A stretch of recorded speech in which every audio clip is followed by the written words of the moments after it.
Praise the lord. స్తుతి కీర్తనలను బట్టి పూజ్యనీయుడైన క్రీస్తు యేసు పేరట అన్ని విషయములలో వర్ధిలుచు సౌఖ్యముగా ఉందురుగాక. ఈ దినపు యేసయ్య జీవపు మాట కొలస్సయ్యులకు రాసిన పత్రిక 4వ అధ్యాయం 2వ వాక్య భాగం. కృతజ్ఞత గలవారై దానియందు మెలకువగా ఉండుడి. అనుదినము యేసయ్య చేసిన ఉపకారములను మేలులన్నింటినీ తలంచుచు తలపోయుచు కృతజ్ఞతాస్తుతులతో ఆయనను గణపరుచుచు కొనియాడుచు మహిమపరుచుచున్న నా దేవుని సంబంధులారా, ఆత్మీయులకు మెలకువ గల జీవితం చాలా అవసరం. ఆత్మీయతలో భక్తిలో ఎల్లప్పుడూ మెలకువ కలిగి ఉండవలెను. మందులు కాక, సోమరులుగా ఉండక, నిద్రమత్తులుగా కనబడక ఆత్మీయతలో చురుకుదనం మెలకువ కలిగి ఉందము. అప్పుడే అన్ని విషయములలో వర్ధిల్లెదము, జయము పొందెదము, శోధనలో ప్రవేశించక ఉందుము, ఆయన ఎదుట ధైర్యముగా నిలిచెదము. ఆత్మీయ జీవితం ఆత్మీయుని యొక్క ప్రాముఖ్యమైన ఆత్మీయతలో ఒకటి కృతజ్ఞత. అవును ప్రియులారా, కృతజ్ఞత గలవారై మెలకువ కలిగి ఉండవలెను అని లేఖనము ఘోషిస్తున్న నగ్న సత్యం. కృతజ్ఞత లేనివారై అనేకులు చీకటి సంబంధులుగా మారి అంధకార క్రియలు జరిగించుచు ఆత్మీయతలో దిగజారిపోయి సాతాను క్రియలకు బానిసలై సాతాను సామ్రాజ్యములో చేరిపోయిరి. మనము అట్టి వారిగా ఉండకూడదు. ప్రతి విషయములో యేసయ్యకు కృతజ్ఞత గలవారమై ఎల్లవేళలా కృతజ్ఞతాస్తుతులు చెల్లించదము. కృతజ్ఞతాస్తుతులు చెల్లించుటలో విస్తరించదము.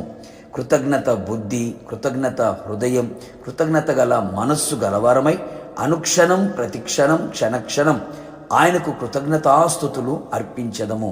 కృతజ్ఞత పూర్వకముగా మన విన్నపములను ఆయనకు తెలియజేసి ఆయన దగ్గర నుండి ప్రతి విషయములో గొప్ప జవాబును పొందెదము.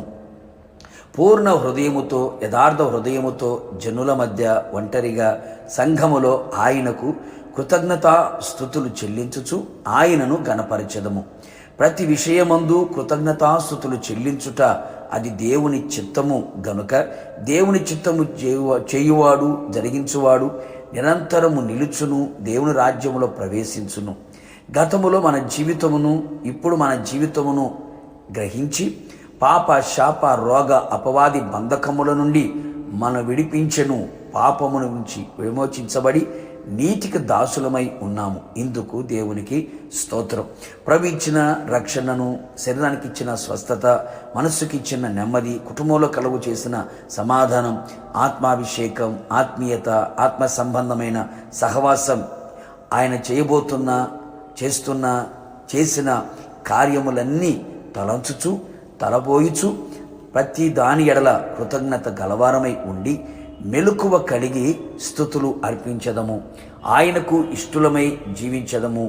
భూమి మీద ఎలాగో పరలోకములో అలాగే కృతజ్ఞత కలిగి ఉందము. యుగ యుగములు ప్రభువుతో కూడా నిలిచి ఉండేదము. ప్రార్థన. అత్యున్నత సింహాసనమందు ఆసీనుడైన మా ప్రియ పరలోకపు తండ్రి, నీ పరిశుద్ధమైన పాదములకి స్తుతి స్తోత్రములు చెల్లించుచు ఉన్నాం.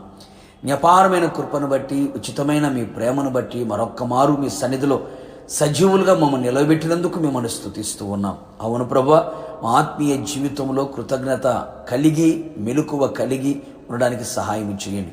ఎల్లవేళలా ఎల్లప్పుడూ ప్రభువా, మీరు చేసిన ప్రతి కార్యములను తలంచుచు తలపోయిచు కృతజ్ఞత కలవారమై జీవిత కాలమంతా మీ సన్నిధిలో కనబడినట్లుగా కృప దయచేయండి.